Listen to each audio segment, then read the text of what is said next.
Hello, this is Chris Berry, certified hypnotherapist working out of Calgary, Alberta, Canada. This is a recording of a radio talk show I did on May 22nd, 2016. I was interviewed by Whitney Deane of CHQR News Talk 770 AM radio for their Talk to the Experts show, and they were nice enough to provide me with the recordings, so I am uploading them for your listening pleasure. I basically talked to Whitney about hypnosis and basically working on promoting myself and mostly educating the audience about what hypnosis is all about. So here are those recordings. I've uploaded them in 4 parts. Enjoy. I'm Whitney Deane on Talk to the Experts on News Talk 770, and you will be learning about the world of hypnotherapy this afternoon with hypnotherapist Chris Berry. You can find his website at chrisberryhypnosis.com. That's chrisberryhypnosis.com. You can also call him at 403-630-3166. That's 403-630-3166, and he's here in studio this afternoon. Hello, Chris. Hello. So we'll be finding out about the history of hypnotherapy during this hour, where it all began, how hypnosis works, stage anxiety and hypnosis, and then why people also go and get hypnotherapy. So first of all, Chris, when people first hear the word hypnotherapy, you immediately jump to hypnotist, someone on the stage, making someone cluck like a chicken and dance and doing silly, crazy things. So what is the relationship between hypnotherapy and that hypnosis that you see on the stage?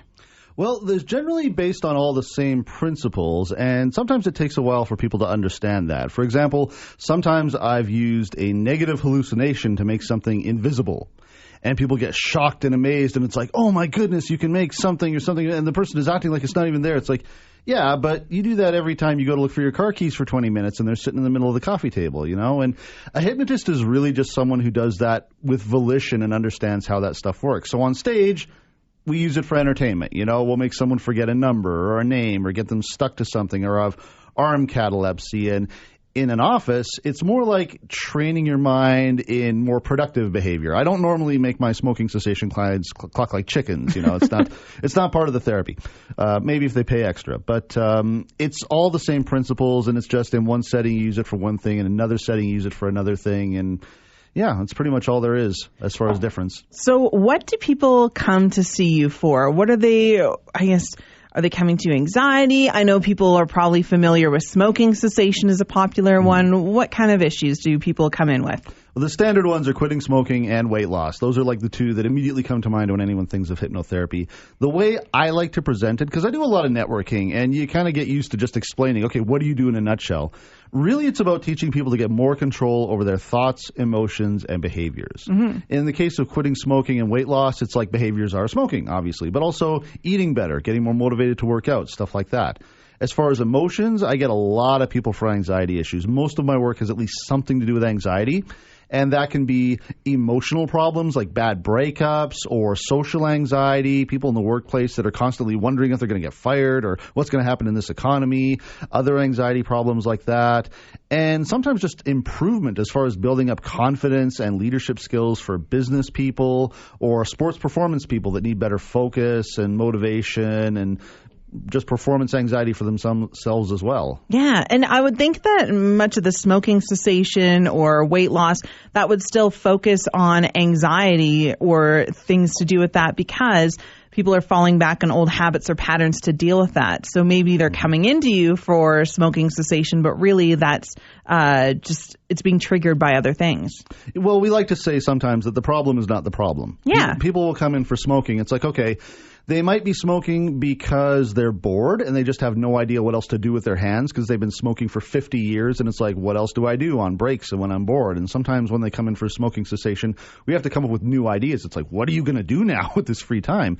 Sometimes it's an anxiety thing where people will get stressed. And, you know, I've had a lot of clients who will quit for a decade. But then something really stressful happens, like a major catastrophe or a death in the family.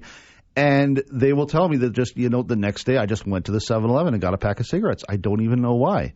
And it's like almost like a robot that Yeah. that's what their brains program them to do. Yeah, like a robot. That programming is still in there. And until you get rid of it, it never goes away. That's why stuff that affects us in our childhood can still have an impact on our behavior and our thoughts well into adulthood, just because it doesn't go away unless you do something to get rid of it. So how does hypnotherapy break those patterns that seem to be so ingrained?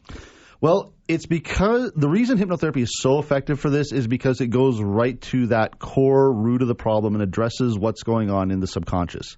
And it's really the only therapy that it directly addresses the subconscious. And that's why it's so effective. Like, you can do this rapid stuff so quickly that you can do street performances with it, which is why I like to be proud of the fact that I can actually go out and demonstrate this. It doesn't take me an hour or two to make these changes. So when these things happen, in real life, it's almost like there's a hypnotic process going on. Things happen like heightened emotional states, repetition. Something gets told to you by an authority figure, and it goes into that subconscious, and it takes root, and it becomes a part of you. And what we do in the office is we will do the same thing. We'll go into that subconscious, usually using a lot of processes we use. I don't, traumatize people. Yeah. But we suggest things. We do an induction. We get them into that same state. And it's like, in that state, you can change that programming. And I was going to give a quick example. I don't know how many of the listeners here were maybe at the Lou Ferrigno talk a week or two ago. And one of the anecdotes he gave was a client of his who he's a weight trainer, famous. He was helping someone to lose weight. He was doing all this, the routines, the weightlifting, the diet. Nothing was working. The woman wasn't losing weight. And later on, like weeks down the road, he came out of his building or whatever, and he happened to catch her getting out of her car, and her back seat was full of donuts. Oh. And when he caught her, she just broke down in tears. And it's one of those situations where, she knows better. Yeah. Everyone knows you're not going to lose weight scarfing down donuts. But her father was a Holocaust survivor, and he taught her after the fact. It's like, he ingrained in her, eat, stay healthy, get this food in you because you never know what's going to happen down the road. Mm-hmm. And that had a strong enough impact on her that she's going through this weight training. She's working with Lou Ferrigno. Yeah. And she's still stuffing her face with donuts because that programming is still there. Until you get rid of it, it's just going to sabotage that process. So then where do you get your training from in doing hypnotherapy? I've taken my initial training here in Calgary. I've been a clinical hypnotist, or a certified hypnotherapist, I should say, for about 7 years. I moved here from Winnipeg at about that time, took a course, just that initial basic training and advanced training when I got here. And that was just that start on basically just working on that process and learning the ways to do this. And obviously since then I've taken a lot of other training. Mm-hmm. But there's training here in Calgary. There's training most places. You just have to go out and look for it. And then how did you get interested in it? Did you start on stage work, or did you get into the therapy part first? My initial interest was in the stage and street stuff. I actually come from a background in video game programming. Mm-hmm. And I did that for many years as a hobbyist and quite a few years as a professional as well. And I was one of those people that, you see hypnosis all the time and you're like, is that real? You see it on TV. Is that fake? Is it real? But is what I'm seeing fake because it's on TV or whatever? And people have all these questions and stuff. And I was no different. Yeah. And eventually it got to the point where it was like, hey, I have the internet now. I can just research this, So I started getting into it and I started looking into it. I am traditionally a terrible subject. I've gotten better because it's a learned skill. But over time, I got a little more interested in it. And again, when I moved out here from Winnipeg, I was like, well, I have time, I have money, I don't have a job lined up. There's this course going on. Why don't I just take that and get a start on that?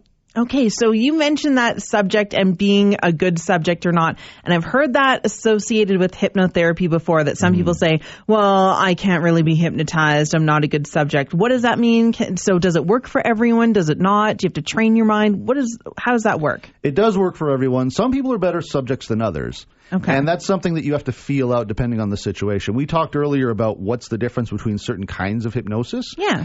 In a street hypnosis performance, it's a numbers game. I will talk to someone briefly, evaluate whether they're a good subject. If they're not, I'll move on. I want to find my good subjects as quickly as possible.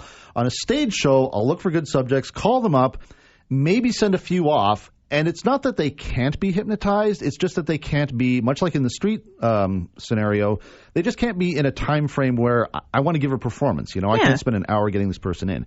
In an office environment, I can give someone very personal attention, understand how they respond best, and tailor the session to them. And I've never failed to get someone into hypnosis in my office. So everybody can do it. Some people are definitely better than others, but everyone can do it at least to the extent where they can make changes or at least get a result, especially in the work that I do. So people coming to you and maybe they're not one of those ideal subjects that you'd hypnotize on the street, but they're really into this process, want to make some changes. They can train themselves to be a good subject because it's a relationship between you and them working together on goals.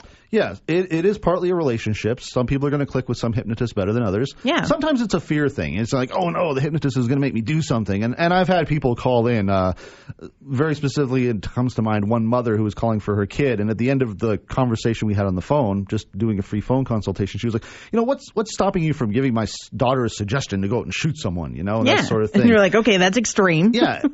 But if people come in with those concerns, then that's going to stop them from responding and listening, because they're worried about what I'm going to do to them rather than working with me. And that's the key thing I need to get across to people. All hypnosis is self-hypnosis. It's not something I do to you. It's something you do, and I just show you how to do it. Okay, well, I want to explore that more with you. We're talking to Chris Berry, who is a hypnotherapist. You can find him at chrisberryhypnosis.com, chrisberryhypnosis.com. You can also call him at 403-630-3166. That's 403-630-3166. So I want to talk to him about the subconscious and really get into the whole, you can't make you do things that you don't want to do, what a session looks like, and also the science behind it as well. I'm Whitney Deane, in for Talk to the Experts on News Talk 770.